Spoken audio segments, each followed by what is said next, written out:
അതെ, നമ്മുടെ കേരളത്തിൽ ഇത് ആത്മഹത്യയല്ല, ഒരു പാവം പയ്യനെ കൊലയ്ക്ക് കൊടുത്തതാണ്. ഇന്നലെ ആരാണ് അധിക്ഷേപിച്ചെന്ന് പറയുന്നത്? പുള്ളിനെ അവിടുന്ന് സസ്പെൻഡ് ചെയ്തു എന്ന് പറഞ്ഞില്ലേ?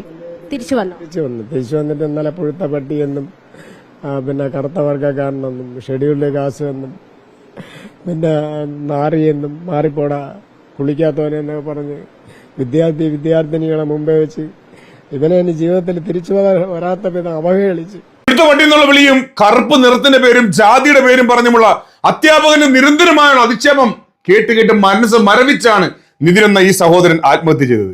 നിതിനെ പോലെ എത്രയെത്ര ജാതിക്കൊലയും ആത്മഹത്യയും നടന്നിട്ടുണ്ട്. പ്രതികൾക്ക് മതിയായ ശിക്ഷ കിട്ടാത്തത് തന്നെയാണ് ഇത് വീണ്ടും വീണ്ടും ആവർത്തിക്കപ്പെടുന്നത്.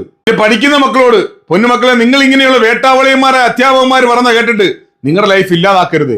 പിന്നെ ഇപ്പോഴത്തെ ഈ കാലത്തിൽ എന്ത് ജാതി, എന്ത് മതം, എന്ത് നിറം, മനുഷ്യനെ മനുഷ്യനായിട്ട് കാണുക, മനുഷ്യന്മാരായിട്ട് ജീവിക്കുക, അത്രയേ ഉള്ളൂ.